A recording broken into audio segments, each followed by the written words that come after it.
Bonsoir à tous, il est 17h passé de quelques minutes. Lola dans l'émission Lola Léla. Je suis heureuse de vous retrouver. Et aujourd'hui, sur le sujet de la périménopause, j'accueille Emmanuel Thor. Quelques chiffres pour comprendre. Une enquête française en 2023 nous indiquait que pour 87% des femmes ménopausées, ce process était bien vécu. C'était seulement le cas pour 66% des femmes préménopausées. Dans tous les cas, l'impact négatif sur leur vie était indiqué dans 29% par 29% des femmes, surtout les préménopausées. 37% des femmes en préménopause estiment manquer d'informations sur le sujet, 44% estiment que les symptômes sont difficiles à identifier et 89% dans tous les cas indiquent que le sujet devrait être beaucoup plus évoqué et avoir plus d'informations sur le sujet. Donc nous sommes ravis aujourd'hui de pouvoir avoir, c'est un sujet qui me tenait à cœur, et d'avoir trouvé une interlocutrice qui est sexologue, médecin, et qui va nous parler de ce sujet, la périménopause. Emmanuel Thor, bienvenue. Merci. Comment allez-vous? Ça va, très bien, La merci. route jusqu'à Saint-Joseph, la traversée de l'île n'a pas été trop difficile? Non, c'est les vacances, ça va. Ah c'est vrai, c'est un bon point, c'est les vacances. Alors Emmanuel, dites-moi, présentez-vous un petit peu. Alors, donc, je suis médecin généraliste de formation. J'avais choisi de faire la médecine pour faire de la médecine de famille, pour m'occuper de tout le monde, à tous les âges. Et petit à petit, je me suis orientée un peu plus vers les plus démunis. Donc, j'ai longtemps fait de la médecine auprès du public très précaire. Et j'ai fait le choix de venir il y a 15 ans maintenant à La Réunion pour un projet de santé de la femme et créer un centre au départ qui devait être plus orienté donc pour les femmes en précarité à l'époque par Gabriel Martin, l'hôpital Gabriel Martin à Saint-Paul, mais maintenant qui est le Chor, qui est devenu un centre de santé sexuelle, c'est-à-dire qu'on a un centre qui est au centre-ville de Saint-Paul, qui dépend de l'hôpital mais qui est près des habitants au centre-ville. Et où c'est ça, accessible, et où on a la chance de voir un petit peu le panel de toute la vie des hommes et des femmes, et qui part de la prévention et prise en charge des infections sexuellement transmissibles, des risques liés à la sexualité. On fait des consultations de gynécologie médicale pour les femmes, par exemple. On fait des créneaux longs, justement pour les femmes qui ont des difficultés à aller sur des consultations courtes, où c'est difficile pour elles de se déshabiller, de parler de leur santé, où elles ne sont pas assez écoutées des fois. Donc on a mis en place des consultations dédiées un peu longues. Un peu gynécopsie. C'est ça. Et aussi, du coup, j'ai mes consultations de sexologie, et j'interviens aussi on fait aussi les interruptions volontaires de grossesse, et j'interviens aussi à la maison des adolescents. Et on fait de la prévention sur tout l'ouest de l'île sur les risques liés à la sexualité, de la possession jusqu'à Saint-Leu, dans les hauts, dans les bas. Donc ça me permet... Au sein des écoles, Non, pas forcément. On fait soit du grand public, soit auprès d'associations, soit on va vers le public qui est le plus en difficulté. Oui. Donc ça peut être par exemple l'école de la deuxième chance, l'Académie des Dallons, mais ça peut être des associations. Là en ce moment on a une étude pour le dépistage du cancer du col pour les femmes les plus éloignées du soin. Donc on va dans les hauts les chercher grâce à des associations. Voilà, bref, ça me permet de concilier mes deux amours qui sont vraiment la santé au sens large, la prise en charge globale des gens, et de faire du hors les murs, on appelle ça, puisque moi j'ai grandi pendant mes études de médecine, j'étais aussi bénévole à Médecins du Monde sur les sorties nuit en ville à Toulouse, et ça me permet de continuer à faire de l'aller vers. Ça fait un peu comme les visites à domicile quand j'étais médecin généraliste aussi. Voilà, j'ai réussi à... contact c'est ça. Patient. Oui, parce que c'est vrai que tous ces sujets-là, à vous entendre, vous proposez des formations, des lieux d'accueil pour entendre, mais c'est souvent des sujets où c'est pas évident que les gens poussent la porte pour venir entendre. Voilà, moi c'est ça qui me plaît toujours, c'est un peu la difficulté entre guillemets. Comment les appâter. C'est ça, et comment faire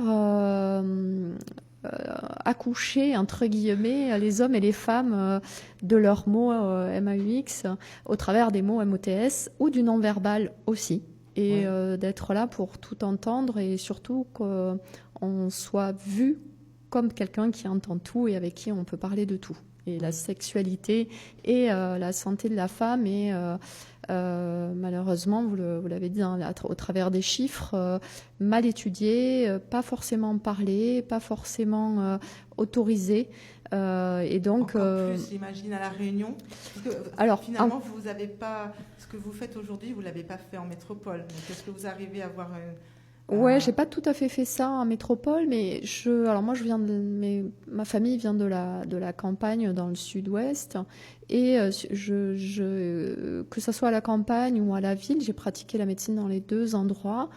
Moi, je retrouve beaucoup de similitudes avec la Réunion, en fait, c'est-à-dire le tabou, il est pas forcément typique à la Réunion. Le fait que ça soit compliqué d'en parler, j'ai l'impression, c'est que la Réunion, c'est un petit village et que tout se sait facilement. Et je le retrouve quand je compare avec quand j'ai travaillé dans des petites zones où tout le monde se connaissait, où tout le monde savait où on allait, quand c'est qu'on y allait, qui c'est qui avait vu qui, la peur que la secrétaire médicale raconte aux autres de la famille qu'on est venu au cabinet. Donc, c'est plus voilà, le l'a-dit l'a fait, ça me parle aussi parce que je l'ai vécu dans d'autres endroits. Donc, j'ai pas l'impression que ça soit plus compliqué qu'ailleurs. C'est plus ça, le tabou vient aussi du fait qu'on ait peur du l'a-dit l'a fait, en fait. Moi, oui, j'avais pas pensé à ça. J'imaginais peut-être plus par rapport à un ancrage religieux qui est peut-être plus fort à La Réunion. Oui, oui, un fort... mais c'est une idée, j'ai pas de stats. Qu'il y a plus de pratiquants, de gens qui suivent des religions en pourcentage de population sur l'île, quelle que soit la religion, qu'en France métropolitaine. Oui, par rapport à ça, ça peut avoir effectivement... C'est sûr, hein, c'est démontré que effectivement la religion a un fort impact dans notre éducation, dans nos modes de vie, et il y a du bon, entre guillemets, du mauvais.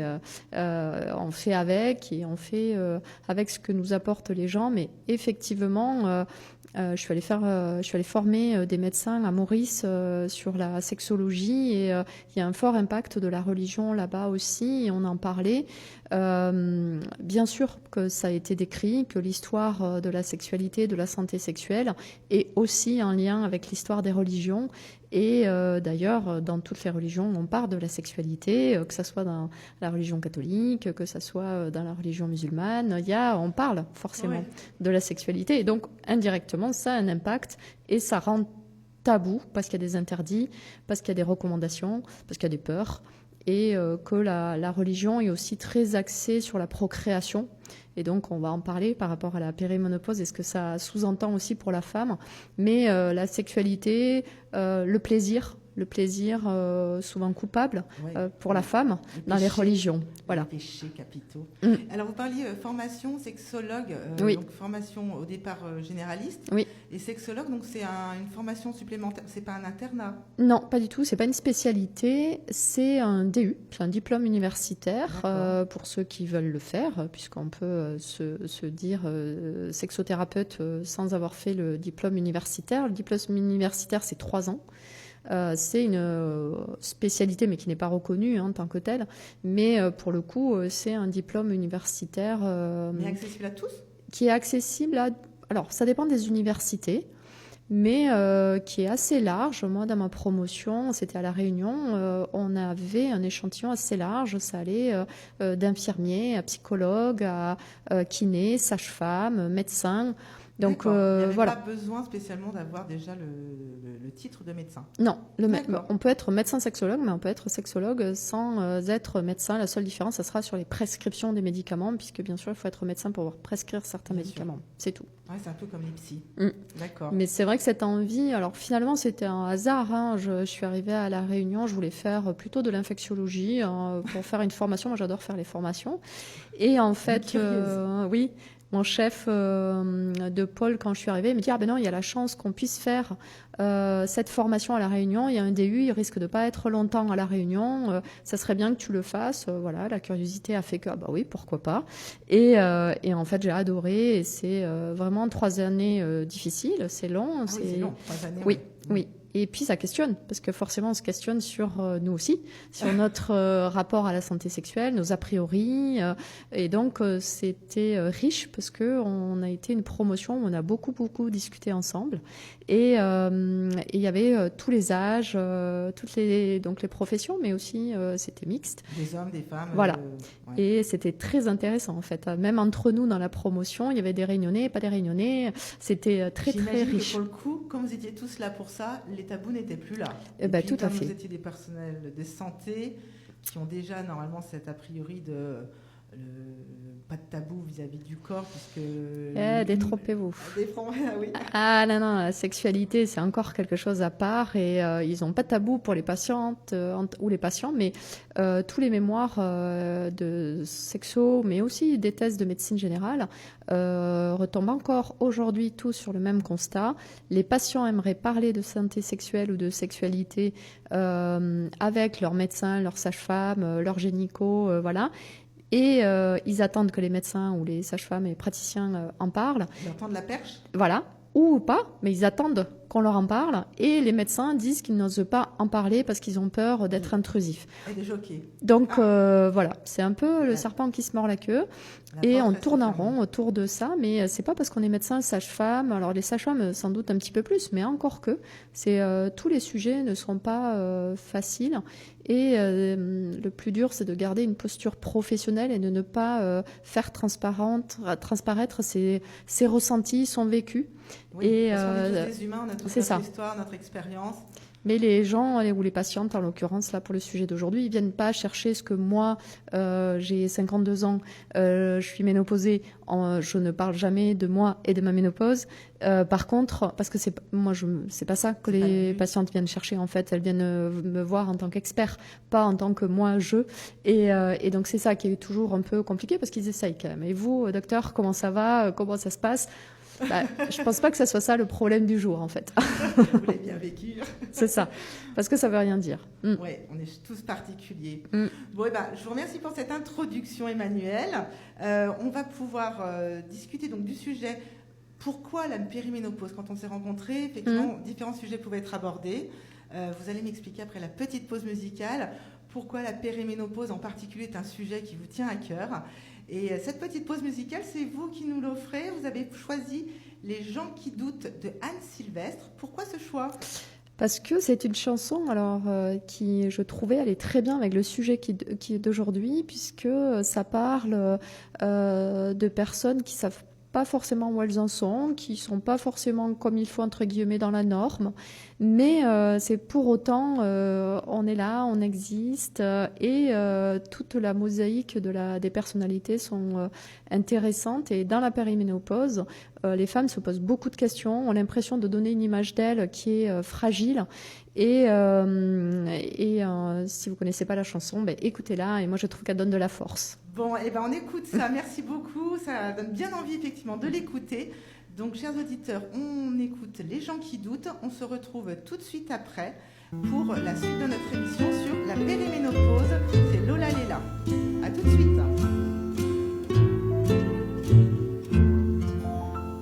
J'aime les gens qui doutent, les gens qui trop écoutent leur cœur se balancer. J'aime les gens qui disent et qui se contredisent et sans se dénoncer. J'aime les gens qui tremblent, que parfois ils nous semblent capables de juger. J'aime les gens qui passent moitié dans leur godasse et moitié à côté.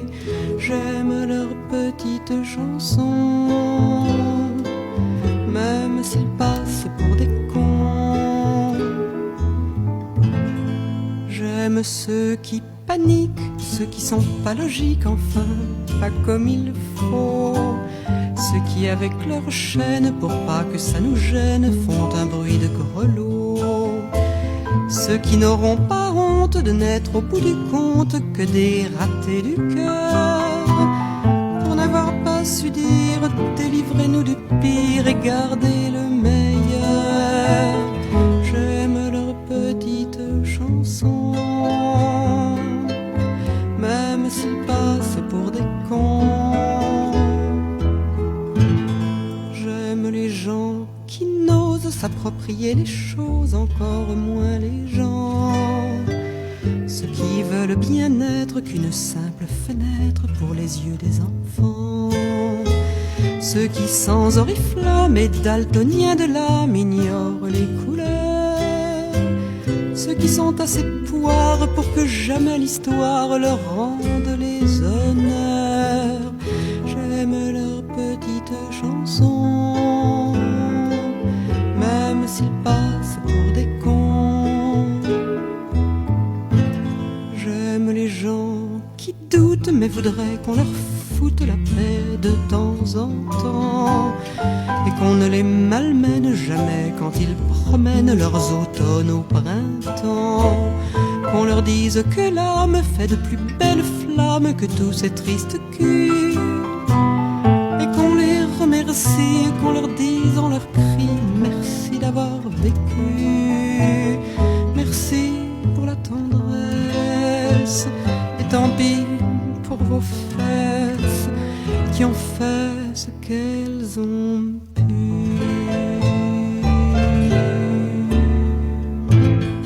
C'est Lola Léla, on se retrouve, il est 17h, passé de 22 minutes. Je suis avec Emmanuel Thor, sexologue et médecin au CHU de Saint-Paul, qui vient nous parler de la périménopause. Alors, pourquoi ce sujet, Emmanuel ? Oui, alors juste, je vais rectifier, sinon je vais me faire gronder par mon hôpital, c'est le CHOR, donc c'est pas le CHU, c'est le centre hospitalier de l'Ouest, mais c'est pas grave. Pourquoi ce sujet ? Parce qu'effectivement, alors je suis aussi sexologue, et je vois pas mal de femmes qui viennent pour des troubles de la libido, et se pose aussi la question de l'âge, et se pose la question du rôle des hormones dans le trouble de la libido, le trouble du désir, que je fais aussi des consultations de gynécologie médicale pour des femmes qui sont parfois en difficulté, et qu'elles choisissent parfois, ces femmes, cette consultation-là, comme je le disais, qui peut être des temps plus longs, parce qu'elles ne se sentent pas forcément des fois écoutées ailleurs, et que la périménopause, c'est un moment où plein de choses vont apparaître très perturbantes, et qu'on ne sait pas faire le tri. Et donc, je trouvais que ce sujet devient de plus en plus verbalisé par les patientes, et commence à être un peu entendu au niveau de la médecine, mais malheureusement pas encore assez. Donc je trouvais qu'on n'en entendait pas assez parler, donc je trouvais que c'était bien qu'on puisse aussi en parler aujourd'hui. C'est vrai que si on était sur une scène, on aurait envie de dire par applaudissement, connaissez-vous déjà ce mot ? Moi, dans mon entourage, effectivement, en préparant l'émission, je parlais de votre venue, et souvent j'ai eu des remarques du type « la ménopause, tu veux dire ?»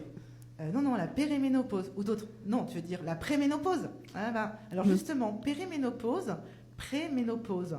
Y a-t-il une différence, et finalement c'est quoi ? Oui, alors donc en fait, déjà la ménopause, c'est c'est ça. La ménopause, c'est une absence de règles depuis plus d'1 an. Donc c'est l'arrêt des fabrications des hormones féminines, donc les estrogènes et la progestérone, alors surtout les estrogènes, par nos ovaires, et qui arrête le cycle reproductif, qui n'arrête pas la vie, qui n'arrête pas la féminité, qui arrête juste la possibilité d'avoir des enfants. Mais malheureusement, ces hormones ne servent pas qu'à ça, et donc il y a un impact sur l'état général de la femme. Donc ça, c'est la ménopause, c'est le diagnostic, c'est plus d'1 an sans règles. Et globalement, ça arrive ? Alors, autour de 50 ans, mais ça, c'est l'âge attendu, physiologique. Et donc, ce n'est pas une maladie, il faut le répéter. La ménopause, ce n'est pas une maladie en tant que telle, c'est une période de la vie de la femme. Comme l'adolescence pour l'adolescence, et la ménopause, c'est un âge, c'est une époque physiologique de la femme. Donc ça, c'est la ménopause. Avant, effectivement, on parlait de préménopause pour tout ce qui se passait avant, puisque si on se rappelle de ces cours de 4e, 3e à peu près, on nous explique que la femme, elle a un stock d'ovocytes, de follicules dans ses ovaires, et qu'au fur et à mesure de la vie, ils vont petit à petit diminuer. Et en fait, l'accélération de la diminution de ces ovocytes, de ces follicules qui vont sécréter les estrogènes, se fait entre 40 et 50 ans. Mais c'est pas pour tout le monde pareil. Toutes les femmes vont avoir chacune une vie folliculaire, j'allais dire, différente. Et ça, c'est en fait, on parlait surtout de l'augmentation des symptômes dans l'année avant la ménopause. Donc pendant l'année où j'ai dit pendant une année où il faut pas de règles entre guillemets, voilà, pour avoir un diagnostic. Donc pas de règles, pas de saignement du tout. Ouais. Parce que des fois, il y a des dames qui me disent oui, mais je saigne un peu. Ah, on repart à zéro. C'est-à-dire que le 1 an, on repart à zéro. À partir d'aujourd'hui, si hier vous avez eu des traces de sang dans votre culotte, on repart à zéro. Il faut encore 1 an à partir de là. Donc cette année-là où il n'y a pas du tout de saignement, on appelait ça la préménopause. Sauf que ça n'englobait pas tout ce qui peut se passer encore plus tôt, puisque la périménopause, c'est la période de flou et si on peut parler un peu vulgairement, les ovaires qui déconnent. Mais du coup, en fait, c'est des fluctuations hormonales qui peuvent même, des fois, moi je préviens les patientes, ça peut arriver même 10 ans avant. C'est-à-dire qu'on peut avoir jusqu'à 10 ans avant, à partir de 35-40 ans, ces ovaires qui peuvent commencer à avoir une baisse de sécrétion des hormones. Pour autant, on peut tomber enceinte, puisque je l'ai dit, le fait de ne pas pouvoir tomber enceinte, c'est quand on n'a plus du tout de règles depuis 1 an. Et c'est pour ça, je vous ai dit tout à l'heure aussi que je faisais des IVG. Je me retrouve avec des femmes en désarroi complet qui ont 48 ans, qui pensaient qu'elles étaient ménopausées parce que ça fait 5 ans qu'elles ont leurs règles, pas leurs règles, leurs règles, pas leurs règles, et qu'elles se croient vieilles, entre guillemets, et donc pas fécondes. Et en fait, à 48 ans, elles sont tombées enceintes dans un projet de vie qui n'était pas du tout sur de la procréation. Donc, ces périodes-là, qui peuvent être très longues, c'est ces périodes de périménopause, où on commence à avoir des fluctuations de nos hormones qui ont des conséquences sur notre santé. Et cette périménopause, donc on va dire quand la machine commence un petit peu à dérailler, j'imagine qu'elle peut dérailler, puis repartir bien plusieurs années, tout bien avec des cycles réguliers, et puis ça fouille. C'est un peu les montagnes russes, c'est un peu du on-off. On, ça va bien, je mes règles normalement, tout va bien. Off, tiens, j'ai plus de règles pendant 3 mois, et puis je sens que c'est plus compliqué. Je peux avoir plein de choses, donc c'est ça qui est compliqué aussi. On va en parler peut-être après au niveau du diagnostic, mais c'est une période où la femme peut décrire plein de symptômes différents et où ça a été décrit, c'est pas juste dans la tête des femmes, ces estrogènes et la progestérone, mais surtout les estrogènes entraînent plein de choses positives, mais du coup quand ils commencent à baisser, de choses négatives. Donc on peut avoir ce qui est le plus décrit, le plus connu, c'est ce qu'on appelle les bouffées vasomotrices, c'est-à-dire les bouffées de chaleur. C'est vrai, mais c'est vrai que ça c'est vraiment l'image populaire. Elle a ses bouffées de chaleur, voilà. C'est la ménopause, elle est irritable. Oui, parce que pour le coup, les bouffées de chaleur typiques, c'est vraiment typique, c'est plutôt nocturne, c'est tout d'un coup des grosses transpirations et plutôt des sueurs froides. On a l'impression d'avoir chaud, mais en fait, on n'a pas de température. Et ça, c'est vraiment brutal, plutôt nocturne, et c'est typique de la périménopause ou ménopause. En fait, ça, on le retrouve pas dans d'autres problèmes de santé. Ça, c'est pour ça que ça a été... C'est vraiment lié oui, voilà, c'est assez typique. Mais on peut ne pas avoir de bouffée de chaleur. Il y a des femmes qui sont ménopausées sans bouffée de chaleur. Donc, c'est pas non plus parce qu'on n'a pas de bouffée de chaleur, on n'est pas ménopausé. Par contre, les bouffées de chaleur sont typiques de la ménopause ou périménopause. Mais ça, c'est le truc facile, entre guillemets. Et tout à l'heure, vous indiquiez donc la machine déraille.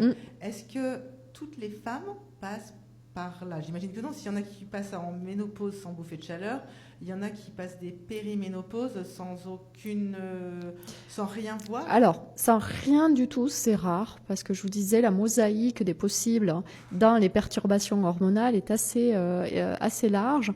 On peut avoir des vertiges, on peut avoir ce qui est très connu, plus décrit en Angleterre et par les anglo-saxons, c'est le brouillard mental, c'est-à-dire avoir l'impression de ne pas arriver à se concentrer. Vraiment, les femmes elles décrivent un petit flou. Ça, c'est assez typique aussi, mais qu'on peut retrouver dans d'autres problématiques de santé. On peut avoir la peau qui devient irritable, les troubles de l'humeur, les troubles de... Peau irritable, oui, c'est-à-dire toucher, comme, voilà, une sensation bizarre, ou la peau qui démange comme un eczéma. Ceux qui ont l'eczéma reconnaîtront la peau qui démange alors qu'il n'y a rien. Ça peut être ça. La sécheresse vulvaire aussi, qu'on peut commencer à constater aussi en périménopause. Voilà, c'est un peu... Et puis, bien sûr, l'irrégularité du cycle, c'est-à-dire des règles irrégulières, soit un peu plus abondantes ou alors espacées, ou un arrêt complet, puis ça repart au bout de 2 mois. Donc voilà, c'est assez large.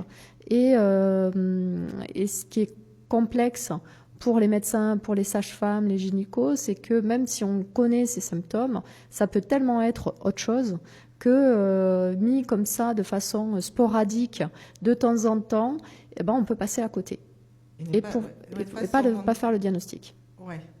Et d'où l'importance du diagnostic, parce qu'il y a bien des solutions, mais ça sera la dernière partie de notre émission. Oui.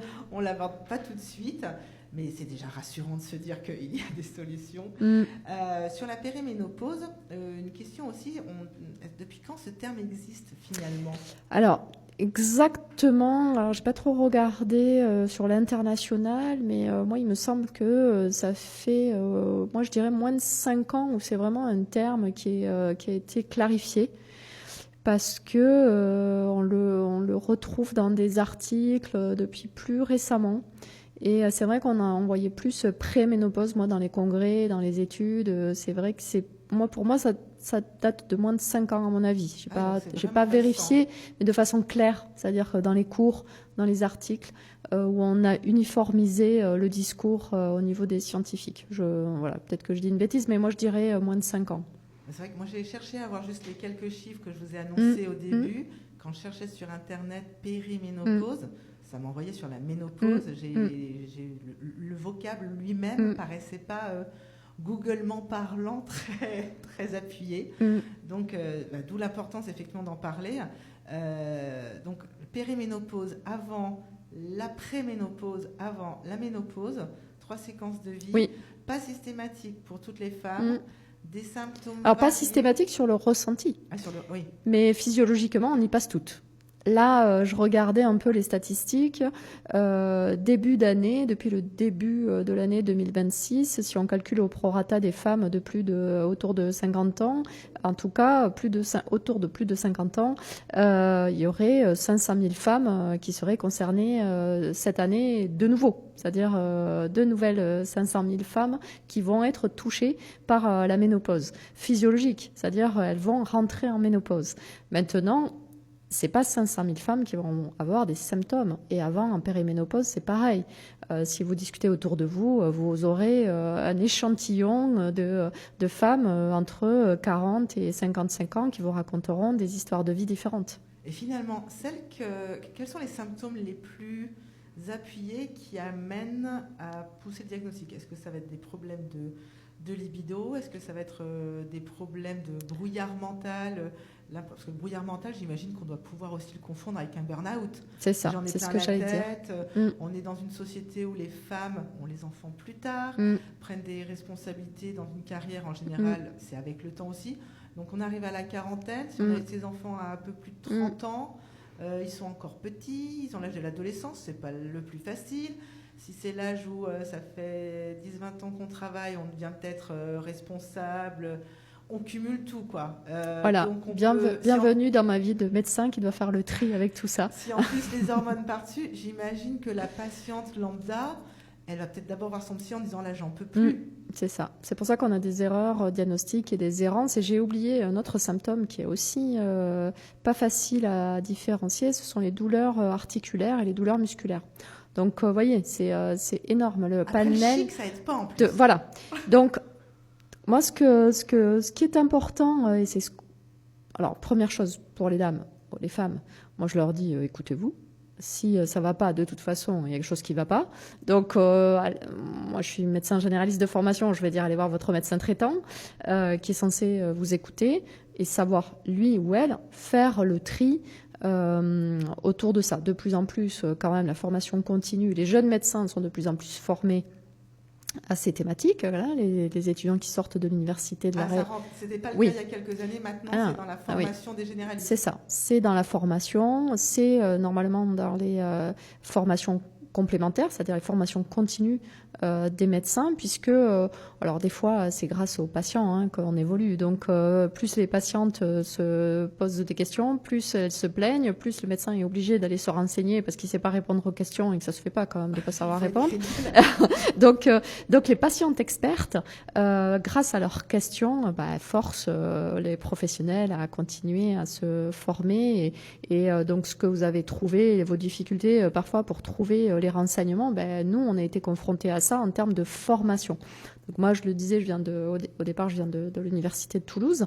Et moi, j'ai eu la chance de faire mon stage déjà quand j'étais jeune étudiante, dans un service d'endocrinologie avec, à l'époque, elle était docteur Trémolière, qui est aujourd'hui professeur et qui a créé le premier centre de la ménopause en France, à Toulouse. Donc déjà, moi, je me souviens, quand j'étais jeune étudiante, qu'elle parlait des problèmes hormonaux de la femme qu'il fallait considérer. C'est vrai, ça c'est intéressant, je vous coupe, mais le métier de médecin, il y a 30 ans, les femmes étaient encore beaucoup à la maison, la génération de nos... Donc, j'imagine aussi que c'était peut-être... s'il y avait beaucoup des médecins généralistes qui étaient des hommes, les patientes avaient déjà d'autant plus de difficultés à s'exprimer par rapport à leurs problèmes de femmes. Et j'imagine que les hommes avaient peut-être aussi moins de curiosité sur ces problématiques. On peut imaginer qu'avec la mixité de la profession qui a dû arriver dans les dernières décennies, on a aussi des femmes, si vous dites qu'à Toulouse, il y a déjà de nombreuses années, c'est une femme qui a pris le sujet à bras-le-corps, c'est qu'effectivement, l'arrivée des femmes dans le domaine de la santé a dû aussi bousculer en disant, mais cherchons, publions, faisons des études, d'où le fait qu'on puisse aussi aujourd'hui arriver à en parler. C'est ça. Et je ne sais pas si vous avez fait une émission sur un sujet qui est très intéressant, c'est l'invisibilisation des femmes dans la recherche. Et on est en train d'avancer là-dessus. Donc effectivement, comme je vous disais, c'est ce qu'amènent les patientes. Donc il y a aussi les médias, il y a aussi les femmes qui s'informent, les femmes qui se parlent beaucoup plus entre elles, le côté positif d'Internet, qui fait que les femmes... Des cercles de femmes, les femmes arrivent avec des questions auprès de leur médecin. Il y a la place de la sage-femme aussi qui a pris de plus en plus de responsabilités. Moi, à mon époque, les sages-femmes avaient moins de missions, moins de compétences. Maintenant, elles en ont plus. Donc, santé de la femme, sage-femme, oui, elles s'intéressent encore plus aux femmes. Donc, ça a fait plus de professionnels aussi formés. Mais vous avez raison, le fait qu'il y ait une mixité, oui, les femmes, elles s'intéressent aux femmes aussi. Et on a souffert nous-mêmes de voir que nos préoccupations en tant que femmes n'étaient pas entendues. Donc, quand on devient médecin, a priori, on s'occupe un peu plus de la santé des femmes et on s'en préoccupe.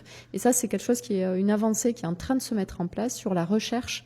J'en parlerai à la fin sur les possibilités ou si on veut se renseigner ou quoi, mais il y a de plus en plus de laboratoires de recherche, souvent menés par des femmes, sur la santé des femmes. Donc oui, ça a évolué. C'est chouette. Une dernière question avant qu'on fasse notre petite pause, parce que je vois le temps passe. Comment savoir que c'est cela ? Parce qu'on, c'est vrai, on l'a un peu évoqué, aller voir son généraliste pour vérifier si ça relève du psy, si ça relève du gynéco, d'un problème de libido. Est-ce qu'on peut simplement le mesurer au-delà des symptômes qu'on ressent? Est-ce que ça se mesure, puisqu'on sait que c'est une histoire de follicules, une histoire d'hormones? Est-ce qu'on peut, petit passage au labo d'analyse, on regarde les constances, ah oui, c'est bien ça, ou pas? Alors, ce ne sont pas les recommandations. Je sais que vous pouvez aller dans des laboratoires, demander à faire un test, même sans ordonnance. Mais moi, je vous le déconseille. Ce ne sont pas les recommandations nationales ni internationales, puisque, comme je vous l'ai dit, c'est les montagnes russes. Donc, si vous y allez lundi matin, vous aurez un diagnostic de ménopause. Et si vous y allez mardi matin, on vous dira, je plaisante, mais à 15 jours près, vous pouvez avoir un diagnostic de ménopause. Et la semaine après ou 15 jours après, on va vous dire, mais non, pas du tout, tout va bien. Et comme le diabète, en fait. Il faudrait pouvoir se piquer tous les jours. Oui, pour faire, alors pour après, faire les mesures, moi... Dès le moment où l'idée c'est de concevoir avec tout ça, c'est-à-dire de trouver un juste milieu, de se dire que ça fait partie de notre vie, qu'à partir de 35-40 ans, on sait qu'on est possiblement rentré dans une phase où nos ovaires vont fonctionner un petit peu moins bien, entre guillemets, et donc fabriquer un peu moins bien les hormones. Et si je commence à avoir des symptômes qui m'embêtent, en fait, c'est toujours ça. C'est dès le moment où il y a quelque chose qui m'embête, je dois pouvoir aller en parler à un professionnel. Après, le diagnostic, il se fera avec un ensemble de choses. Ce qui nous importe, nous, d'abord, c'est d'éliminer les autres diagnostics. Donc, on va commencer par ça. Moi, j'explique aux patientes d'avoir un ancrage auprès d'un professionnel, c'est important. Je milite encore pour le médecin traitant, mais parce que c'est lui qui est censé coordonner, elle, qui est censée coordonner tout ce qui se passe autour de la santé, et c'est une enquête à la médecine. Donc si vous venez me voir parce que vous avez un flou mental, mais que c'est compliqué dans votre famille ou que c'est compliqué à votre travail, effectivement, ce que je vais éliminer d'abord, c'est une dépression.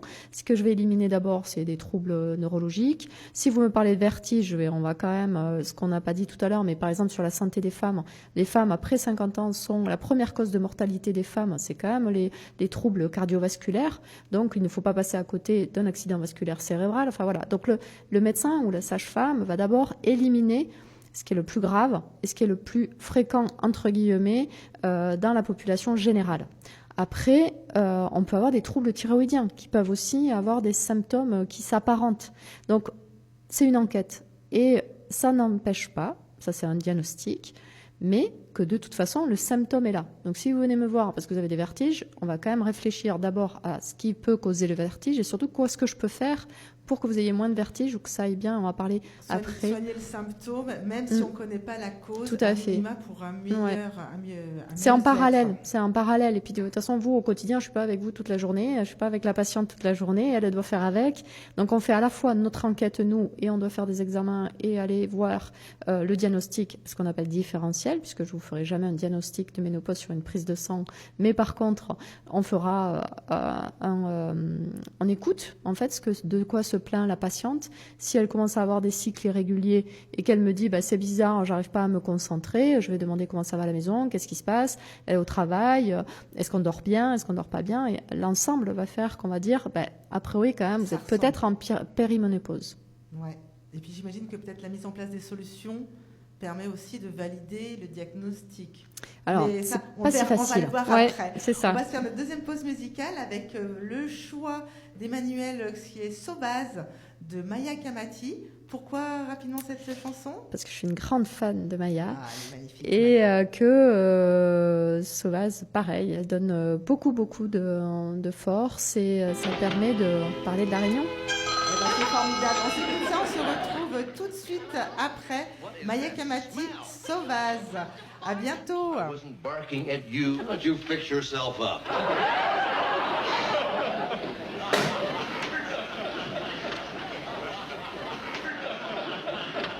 Quand mon bébé il est, il fait trembler l'orage.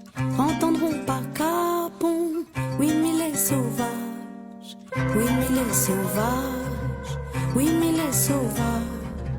Oui mais il est sauvage.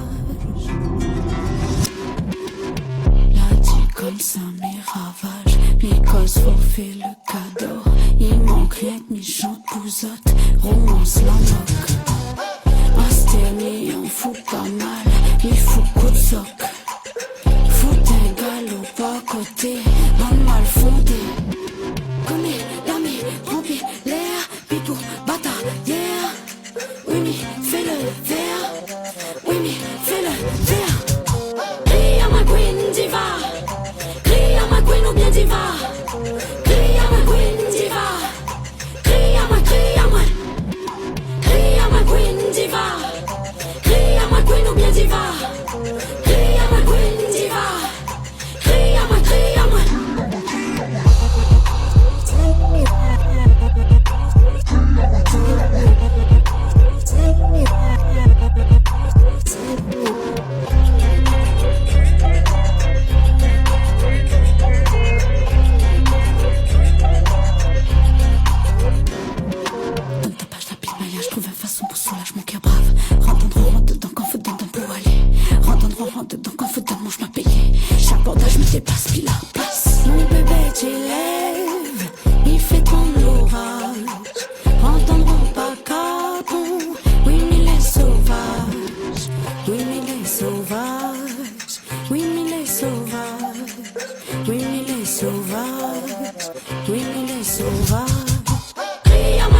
queen diva. Crie à ma queen ou bien diva. Crie à ma queen diva. Crie à ma queen diva. Crie à ma queen ou bien diva. Crie à ma queen diva. Crie à ma.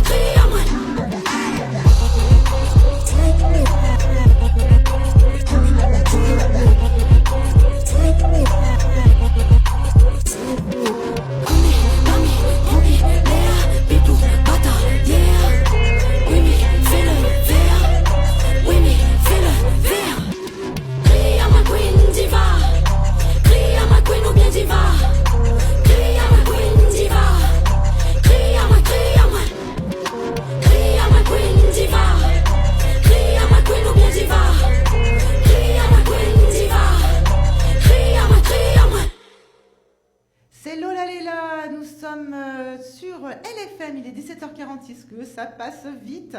Je vous retrouve avec Emmanuel Thor, sexologue, médecin au CHOR de Saint-Paul. Emmanuel, qui nous a donc parlé de la périménopause. J'essaie de vous résumer. Donc périménopause, période qui est avant la pré-ménopause, qui est l'année où on n'a plus de règles avant, ce qui engendre alors la ménopause. Vous me corrigez, Emmanuel, si je dis des bêtises. Donc, globalement, la ménopause, c'est les bouffées de chaleur, sueur froide, et c'est vers la cinquantaine. Mais plus de 10 ans avant, on peut avoir des symptômes. On y passe toutes. C'est lié à nos baisses d'œstrogènes. Les follicules commencent dans nos ovules et ovaires à dérailler. Il y a des hauts, il y a des bas. C'est les montagnes russes. Et donc, les symptômes, eh bien, on peut avoir l'impression d'avoir un brouillard mental. On se sent un peu toute bébête. On ne sait plus pourquoi on a monté les escaliers, pourquoi on était venu faire ça. On est un peu dans le flou, manque de concentration. On peut avoir des problèmes, un peu de dé qui se ressemble à une dépression, on ne se sent pas dans son assiette.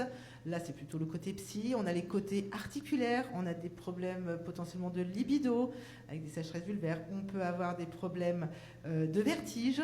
Qu'est-ce que j'ai oublié ? Non, c'est pas mal.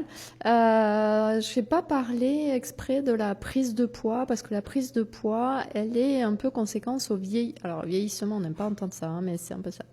C'est de la jeunesse. L'évolution métabolique. En fait, il y a un ralentissement de notre métabolisme, c'est-à-dire de comment on utilise ce qu'on mange, en fait, dans notre organisme avec l'âge. Mais les hommes ont le même problème, mais pas à la même hauteur.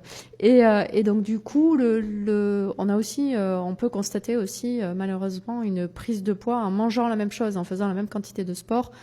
Autour de la périménopause, ça va être beaucoup plus difficile de ne pas prendre de poids alors qu'on ne change rien de sa vie. Mais ça, c'est un peu plus lié au vieillissement, entre guillemets, le ralentissement du métabolisme, que vraiment le problème œstrogène. Ouais, voilà. Mais c'est aussi ce qu'on constate. Et c'est chez les hommes aussi un peu pareil. C'est ça, qui n'a rien à voir avec la testostérone. D'accord, ok. Pour les hommes. Donc voilà pour les symptômes. Et alors, heureusement, il y a des solutions. Emmanuel. Alors, pas de solution miracle. Pas de solution miracle. Mais de toute façon, en règle générale, ce que je vais vous dire, vous me dites, oh là là, tout ça pour ça. Ce qui est prouvé, c'est que y a la nécessité d'avoir une bonne hygiène de vie. C'est tout bête, mais c'est prouvé. Ça marche. Il y a plein de choses, je vais vous en parler à la fin, il y a une enquête là-dessus. Il y a plein de choses qu'on va vous vendre, qu'on va vous dire tout va bien avec ça. Il n'y a rien qui a fait ses preuves, si ce n'est de bien dormir, d'avoir une alimentation équilibrée. On repense aux légumes, au bread, aux fruits et à rééquilibrer vraiment une alimentation, à ne pas manger gras et beaucoup le soir, d'aller se coucher au moins 1 heure après avoir mangé, de faire de l'activité physique régulière. On n'est pas obligé de faire du crossfit 3 fois par semaine, mais se faire aussi un petit peu plaisir avec une activité physique au moins 3 fois par semaine. Ça, c'est l'hygiène de vie. Au moins 3 fois 1 heure, 3 fois 10 minutes, 3 fois 3/4 d'heure, ça c'est ce qui a été prouvé. C'est-à-dire 3 fois 3/4 d'heure d'affilée. Si on va à Bas-de-Carré au centre commercial, ça marche pas. Mais c'est vraiment voilà. Ce qui est bien, c'est d'arriver à ça. Après, on n'est pas obligé de suite de se mettre à ça. Moi, je dis aux dames, il va falloir tenir. C'est la périménopause. Je vous ai dit, elle peut commencer à 35 ans. On n'a pas fini si on commence à faire un truc qu'on n'aime pas. L'idée, c'est vraiment l'hygiène de vie. Donc, on commence par faire ça. C'est-à-dire que moi, les dames, je leur demande comment elles dorment, les écrans. Problème des écrans. Maintenant, le soir, on s'endort dans le lit en train de regarder son écran. Après, on se réveille 2 heures après, on n'arrive pas à dormir. Donc ça va être déjà l'hygiène du sommeil. Ça, c'est important. Après, l'alimentation. On refait le point sur l'alimentation. En fait, autour de la cinquantaine et à 50 ans, ça, ce qui est sûr, c'est vraiment une consultation qui peut être intéressante de refaire un check-up complet sur sa façon de vivre. Mais avant, dès le moment où on commence à sentir des effets, on se dit clac, clac, clac, hop, effectivement, on s'est dit, ah, peut-être que c'est ça. Eh ben, où c'est que j'en suis de mon activité physique? Est-ce que je me suis arrêtée? C'est l'occasion, parce que ça va être hyper important. Vraiment, c'est ça qui est prouvé. Moi, ce qui a été prouvé aussi, c'est sur tout ce qui est méditation, cohérence cardiaque. Si en plus maintenant, alors on essaye de se détacher de l'écran, mais c'est aussi une aide. Les applications, par exemple, voilà, je ne vais pas citer, mais il y a des applications gratuites qui peuvent aider à la méditation et à la cohérence cardiaque. Ça, c'est des astuces de ce qu'on appelle la sophrologie aussi. Voilà, ça, c'est vraiment, ça a été prouvé sur les bouffées de chaleur, sur les troubles pour la santé mentale. L'activité physique régulière, il y a plein d'études. Il y a une grosse étude en Australie qui a prouvé que même sur la dépression, entre la prise de certains médicaments et une activité physique régulière encadrée, et ben finalement on avait les mêmes résultats. Donc c'est pas rien.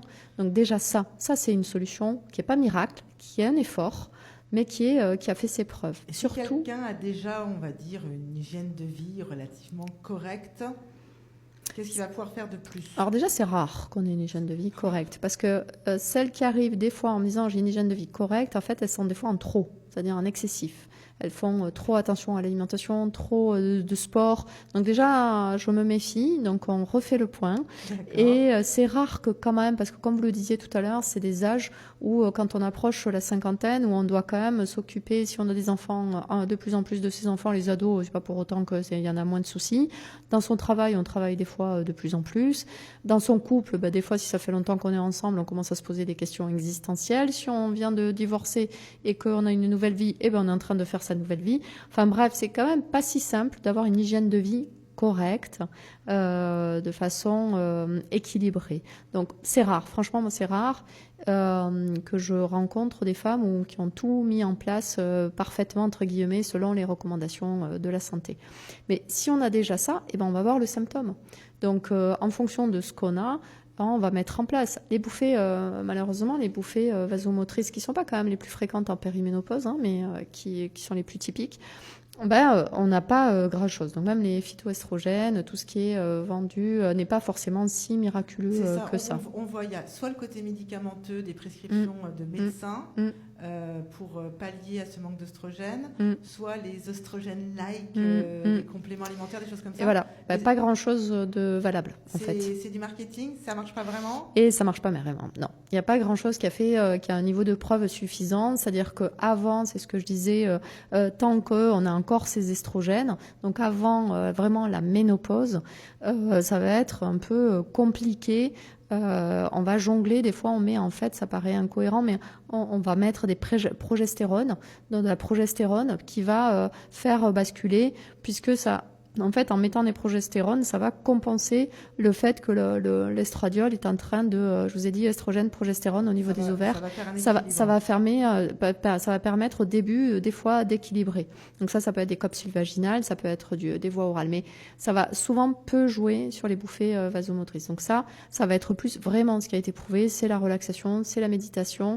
Donc ça, c'est rarement fait parce que c'est de l'effort quand même, de faire 3 fois par semaine, 5-10 minutes de méditation. Il faut pouvoir le caser dans sa journée. Quand je leur dis aux dames, en fait, c'est 3 à 4 fois par jour de la cohérence cardiaque, 5 minutes. Déjà, ça, c'est compliqué à mettre dans sa journée. Et surtout, comment on voit le lien? Parce que avoir une hygiène de vie, c'est bon pour tout, dans tous les cas.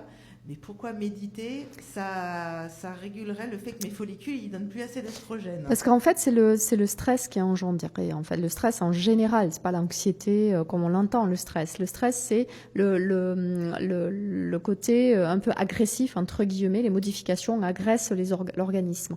Et donc, ce qui est prouvé, c'est que déjà, on délocalise le mental, c'est-à-dire on déplace la problématique, on focalise moins déjà sur sa problématique, et de toute façon, ça diminue le stress. Le stress, comme je vous ai dit, le stress comme quelque chose qui va être agressif. Et c'est ça, la conséquence positive. Effectivement, ça ne va pas jouer sur l'hormone en elle-même, ça va jouer sur les conséquences de la dérégulation de l'hormone. Alors j'essaie de reformuler pour voir si j'ai bien compris. C'est comme si donc la baisse d'œstrogène génère un état de stress et d'anxiété à peu près global sur le corps qui va pouvoir générer les symptômes qu'on a évoqués, brouillard mental, peut-être même les articulations parce qu'on est peut-être plus tendu, parce que tout ça. Et donc tout ça, ce ne serait que les causes d'un état de tension lié à ces baisses d'œstrogènes. C'est ça. Donc si on arrive à se détendre en ayant une vie bien dans l'hygiène et tout bien, et le sport et tout ça, tous les symptômes devraient de même se diluer un petit peu. Alors je vous ai dit, il n'y a pas de baguette magique. Oui. Et surtout, moi, ce à quoi je demande aux patientes de faire attention, c'est la performance, l'hyper-exigence. On accompagne. Là, on peut pas. Il faut qu'on fasse du sur-mesure. C'est-à-dire que on se méfie des applications, on se méfie des influenceurs, on se méfie des docteurs miracles. On peut pas faire franchement des généralités. C'est vraiment du sur-mesure et quelque chose qui ira bien à sa copine n'ira pas à soi. Donc faire attention à la performance aussi, de se dire je vais faire tout bien et ça ira. Non, ça n'ira pas forcément, ça ira un peu mieux. Et l'idée, c'est de passer ce moment pour améliorer le vécu déjà. Donc déjà, ça améliore le vécu. Et surtout, voilà, ça diminue. On ne règle pas le fait que l'estrogène baisse. Ça, c'est comme ça. Jusqu'à ce qu'il y ait la ménopause. À la ménopause, là, on pourra proposer un traitement hormonal substitutif. Mais ce n'était pas le sujet. Mais c'est pour dire que ça, c'est après. Mais alors, je pense que c'est une dernière question, parce que le temps passe. Et oui. Mais ce stress, donc en gros, on aurait envie de dire, la solution, c'est détendez-vous, madame. Voilà. Trouvez les solutions pour vous détendre. Et alors là, par rapport à ça, je pense vous parliez effectivement donc ces femmes qui sont surmenées, plus les hormones, plus la vie de couple qui fait que ça fait quelques années qu'on se pose des questions. Est-ce que justement discuter dans le couple déjà de ce qui se passe, communiquer pour que monsieur comprenne que madame, elle n'y peut rien, la machine part des fois un peu en vrille, pour qu'elle se sente détendue, se dire tu vois, c'est pas, je subis le truc, j'essaie de faire au mieux. Est-ce que c'est pas aussi nécessaire pour qu'elle se détende? C'est ça. Et même, j'allais dire plus au loin, la société, mais trouver le juste milieu. Moi, je dis attention, comme pour les histoires de règles, on n'est pas que ça non plus, et que quand on n'est pas d'accord avec quelque chose, c'est pas forcément nos hormones. Et quand on est irrité, c'est pas forcément nos hormones non plus. Donc attention de pas tomber dans l'excès, mais de trouver ce juste milieu.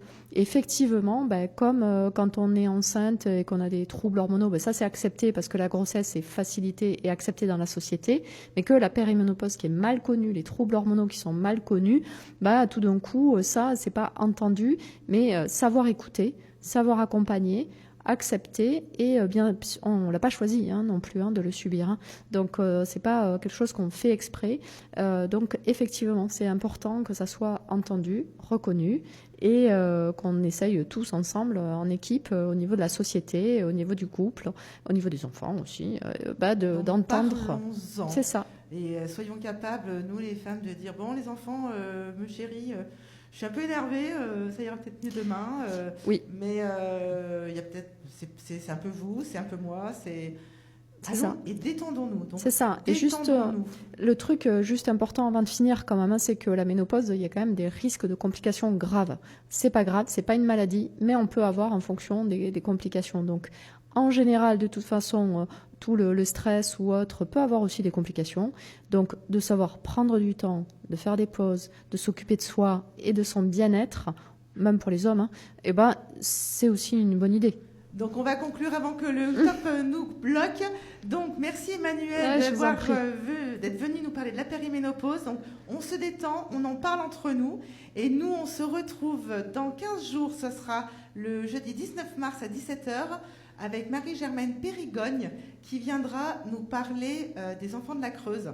Je reviens juste, Emmanuelle aura certainement plein d'informations supplémentaires. J'espère avoir pu faire l'enregistrement de cette émission pour le mettre sur la chaîne YouTube Lola Léla. Ça sera l'occasion de mettre quelques liens pour que vous puissiez aller creuser et avoir plus d'informations sur ce sujet. J'espère que ça vous a plu. Je vous dis à dans 15 jours. Merci à tous. C'était Lola Léla, l'émission sur LFM.